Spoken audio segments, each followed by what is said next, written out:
चुड़ैल के भूतिया परिवार की बकरा ईद। अरे बेगम देखो, मैं बकरा ले आया। अरे वाह, नजर ना लगे कितना अच्छा तगड़ा बकरा है। अरे वाह अब्दुल भाई, आप भी बकरा ले आए। हाँ भाई, तुम सुनाओ। अरे हमारा कहाँ इतना हिसाब बनता है कि बकरा कोई ले पाए। अल्लाह 2 वक्त की रोटी खिलवा रहा है, बस इसी में शुक्र है। सभी तरफ बस यही बातें हो रही थी। 1 हफ्ते बाद बकरा ईद थी तो लोगों के घरों में बकरे आ रहे थे। आए दिन बकरों की बाजार लग रही थी जिनमें कुर्बानी के बकरे काफी सस्ते मिल रहे थे। पूरे गांव में बकरा ईद की तैयारियां चल रही थी और वहीं दूसरी तरफ गांव से कुछ दूरी पर एक खंडर हवेली में अम्मी, सभी का बकरा आ रहा है, आप कब मेरे लिए बकरा मंगवाओगी? मुझे भी इस बकरा ईद पर बकरा चाहिए। बेटा, हम इंसानी दुनिया में हैं। अगर हम यहाँ बकरा खरीदने गए तो सभी बकरे हमें देखकर मर जाएंगे। हम बहुत चुड़ैल कुर्बानी नहीं करते हैं। नहीं नहीं नहीं नहीं, मुझे तो बकरा चाहिए, बकरा चाहिए मतलब चाहिए। अच्छा अच्छा ठीक है, मैं इस बारे में अब्बू जान से बात करूंगी। खुश? हाँ हाँ बिल्कुल, ये मेरा बकरा आएगा, मेरा बकरा। चुड़ैल की बेटी इकरा बकरा लाने के ख्याल से ही बहुत ज्यादा खुश थी।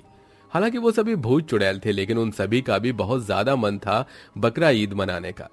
ऐसे ही देखते 2-4 दिन गुजर गए और गलती से एक बकरा चढ़ते चढ़ते उन भूतों चुड़ैलों की हवेली में जाकर घुस गया। भूरे, ए भूरे, ए भूरा कहाँ चला गया? अरे भाई साहब, क्या आपने यहाँ पर कोई सफेद रंग का बकरा देखा है? बकरा? जनाब, बकरा ईद आने वाली है, यहाँ तो बहुत बकरे हैं।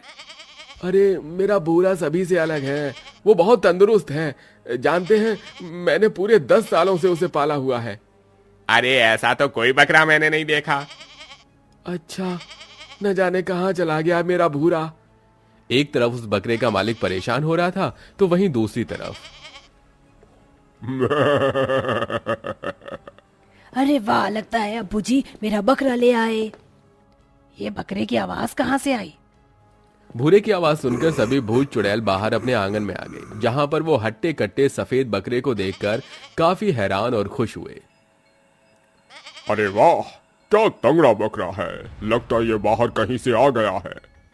अब से ये मेरा बकरा है, इसे मैं अपने पास रखूंगी। इकरा ने उस बकरे को अपने पास ही रख लिया। बाहर उस बकरे का मालिक मुबीन बहुत ज्यादा परेशान हो रहा था। अरे कहाँ चला गया मेरा भूरा? मुबीन ने शाम तक पागलों की तरह सभी जगह अपना बकरा ढूंढा, लेकिन बकरा तो भूतिया हवेली में था। भूतिया परिवार भी उससे काफी हिल गया था। कितना अच्छा बकरा है, लगता है कि किसी ने बड़े ही अच्छे से इसका ख्याल रखा है। ये ले बकरे, इस घास को खा ले। अम्मी, इसे मैं घास खिलाऊंगी। ठीक है, खिला दे।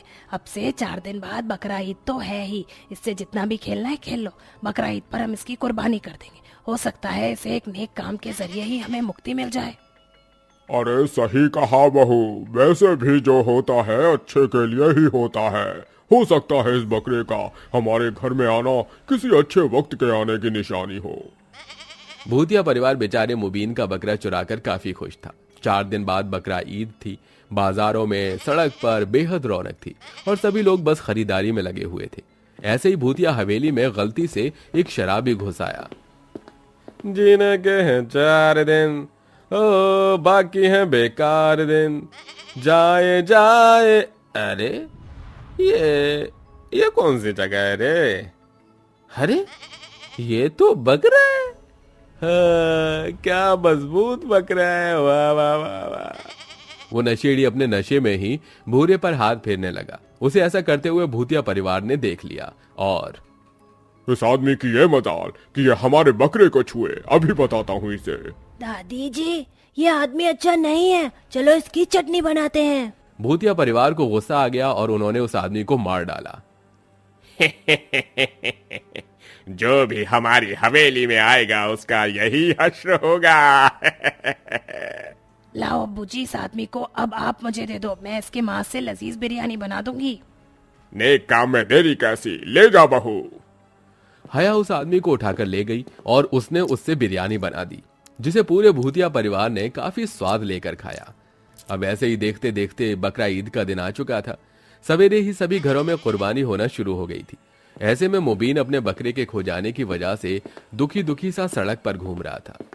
अरे मेरा भूरा न जाने कहाँ चला गया, पता नहीं उसने इतने दिनों से कुछ खाया भी होगा या नहीं। मुबीन अपने बकरे के ख्यालों में गुम था। इस बीच उसे ये पता ही नहीं चला कि वो कब उस भूतिया घर के पास आ गया।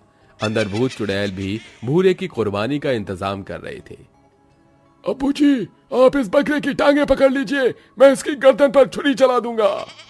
ठीक है। अभी जैसे ही उन्होंने भूरे को काटने के लिए लेटाया, वो चिल्लाने लगा। मैं भूरे की आवाज सुनकर मुबीन अचानक चौकन्ना हो गया। अरे ये आवाज तो इसका मतलब मेरा भूरा आसपास ही है। मुबीन अपने आसपास देखने लगा कि तभी उसे एक खिड़की से भूतिया घर के अंदर का मंजर दिखाई दिया। रहमान एक बड़ी छुरी को धारदार कर रहा था और भूरा जमीन पर लेटा हुआ था। यह सारा मंजर देखकर मुबीन खुद को रोक नहीं पाया और अपनी जान की परवाह किए बिना वो उस हवेली में घुस गया। अरे भूरे, अरे भूरे, तू इतने दिनों से कहां था? मुबीन अपने बकरे को देखकर बहुत खुश हुआ। भूरा भी काफी खुश था, लेकिन भूत चुड़ैल ये देखकर भड़क गए। कौन है तू गद्दार? तेरी हिम्मत कैसे हुई हमारे काम में टांग अड़ाने की? सही कहा, हम ये कुर्बानी करके अल्लाह को खुश करते जिससे कि हमें मुक्ति मिलती, लेकिन तूने सब कुछ बिगाड़ दिया, अब तो नहीं बचेगा। अरे नहीं नहीं, ऐसा मत करना, मैं तो बस यहाँ अपने बकरे को लेने आया था। क्या बोला तू? तेरा बकरा? ये मेरा बकरा है। मेरे भूरे को अपना बनाने की जरूरत मत करना। जब ये 2 दिन का था तब से मैं इसे लाया था। मैं इसे अपने बच्चे की तरह प्यार करता हूँ, समझे? अच्छा, तो चल अब तेरे बच्चे जैसे बकरे के साथ हम तुझे भी कुर्बान कर देंगे। ठीक है, मार दो मुझे और मेरे बकरे को, लेकिन एक बात जान लेना, किसी का दिल दुखाने के बाद तो सजदे भी कबूल नहीं होते हैं। तो तुम्हारी ये कुर्बानी क्या चीज है?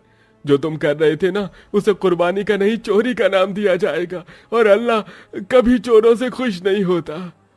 मुबीन की बात सुनकर सभी भूत चुड़ैल चुप हो गए। अब उनको सब कुछ समझ में आ रहा था, इसलिए अपने दिल पर पत्थर रखकर रहीम बोला। ठीक कहा, हम अभी अपने लिए और मुश्किलें पैदा करने वाले थे। ये बकरा हमारा नहीं तेरा है, तू तो इसे ले जा, और हाँ, आइंदा हमारे घर के सामने नहीं भटकना।